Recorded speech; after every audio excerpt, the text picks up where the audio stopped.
आज Doubtnut app download करें। Doubtnut पर अपने सभी गणित, रसायन विज्ञान, भौतिक विज्ञान और जीव विज्ञान के डाउट्स का करो सफाया।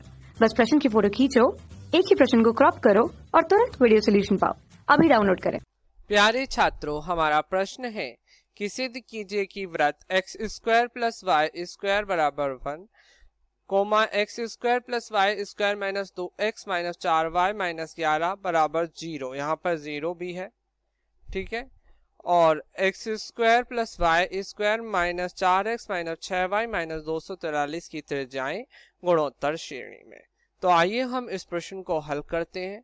हमें वृत्त के समीकरण दिए, तो x square plus y square बराबर 1 समीकरण संख्या 1, x square plus y square minus 2x minus 4y minus 11 बराबर 0 समीकरण संख्या 2, x square plus y square minus 4x minus 6y minus के 243 बराबर 0 समीकरण संख्या 3। ये हमें 3 समीकरण दी गई हैं।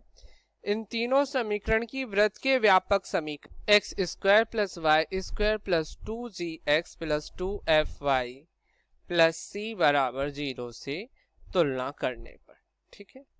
हम इन तीनों समीकरण की इस व्यापक समीकरण से तुलना करेंगे तो प्रत्येक समीकरण के लिए हमें g, f और c का मान प्राप्त हो जाएगा। अब सबसे महत्वपूर्ण बात यह है कि हमें g, f और c के मान की आवश्यकता क्या होती है। तो ये आपका जो ये वृत्त का व्यापक समीकरण होता है, अगर हमें इस समीकरण की त्रिज्या ज्ञात करनी है तो त्रिज्या का जो सूत्र होता है वो होता है वर्गमूल में g square plus f square minus c। तो इस सूत्र में हमें g, f और c के मान की आवश्यकता है, इसलिए हम g, f और c का मान निकालेंगे।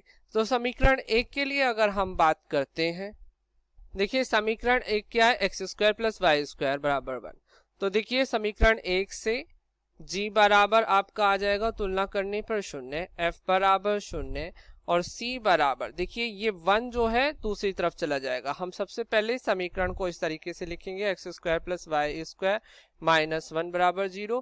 अब ये जो 1 है ये क्या आ जाएगा, माइनस के 1, ठीक है।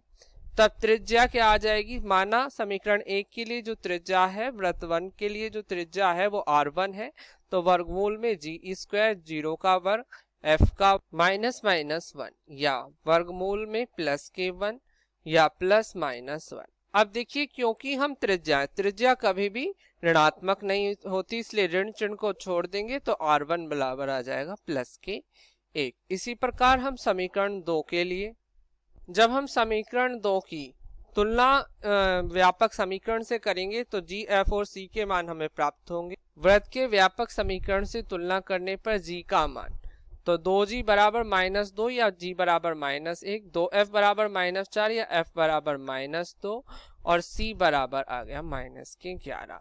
तो माना वृत्त 2 की त्रिज्या या समीकरण 2 के समीकरण वाले वृत्त की त्रिज्या है r2 या वर्गमूल में g का स्क्वायर माइनस 1 का वर्ग माइनस 2 का वर्ग माइनस माइनस की 11, ठीक है। या r2 बराबर माइनस 1 का वर्ग 1 प्लस 2 का वर्ग 4 और माइनस 11 का वर्ग, माइनस 11 बाहर माइनस है, प्लस के 11, ये हो गए 11 4 15 और 1 रूट में 16, ये r2 का मान आ गया। अब इसी प्रकार हम समीकरण 3 के लिए, समीकरण 3 की तुलना वृत्त के व्यापक समीकरण से करने पे g, f और c के मान हमें प्राप्त हो। तो वृत्त के व्यापक समीकरण से तुलना करने पर g बराबर आ जाएगा माइनस के 2, f बराबर आ जाएगा माइनस 6 या माइनस के 3 और c बराबर आ जाएगा माइनस के 243। या माना समीकरण 3 वाले वृत्त की त्रिज्या है r3 या वर्गमूल में g स्क्वायर माइनस 2 का वर्ग 4 या माइनस 2 का वर्ग ही लिख लो पहले, प्लस माइनस 3 का वर्ग और माइनस माइनस के 243, ठीक है।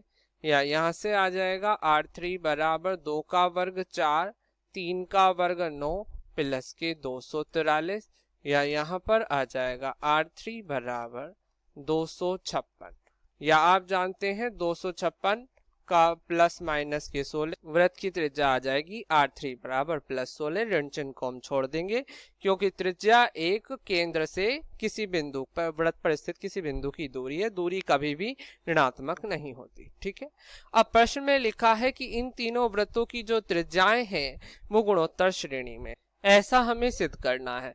तो गुणोत्तर श्रेणी में सिद्ध करने के लिए ये हम कह सकते हैं कि जैसे कि हमारे पास ये तीनों वृत्तों की त्रिज्याएं हैं, तो यदि दूसरे वृत्त की त्रिज्या R2 का वर्ग बाकी दोनों वृत्तों की त्रिज्याओं के गुणनफल के बराबर आता है तो हम कह सकते हैं कि ये तीनों त्रिज्याएं गुणोत्तर श्रेणी में है।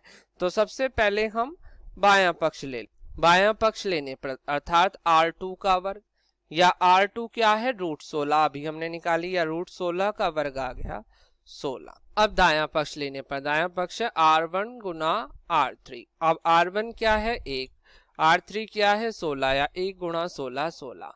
अब क्योंकि बायां पक्ष दाएं पक्ष के बराबर है अर्थात इसलिए हम कह सकते हैं कि दूसरे वृत्त की त्रिज्या का वर्ग अर्थात R2 का वर्ग पहले वृत्त की त्रिज्या और तीसरे वृत्त की त्रिज्या के गुणनफल के बराबर है, या इस प्रकार हम लिख सकते हैं, इसलिए R1 R2 R3 गुणोत्तर श्रेणी में। यही हमें इस प्रश्न में सिद्ध करना था। यही आपका उत्तर है। धन्यवाद। कक्षा 6 से 12वीं से लेकर नीट, IIT, JEE वो एडवांस के लेवल तक 1 करोड़ से ज्यादा छात्रों का भरोसा। आज ही डाउनलोड करें डाउटनेट ऐप या व्हाट्सएप करें अपने सारे डाउट्स 8400 400 400 पर।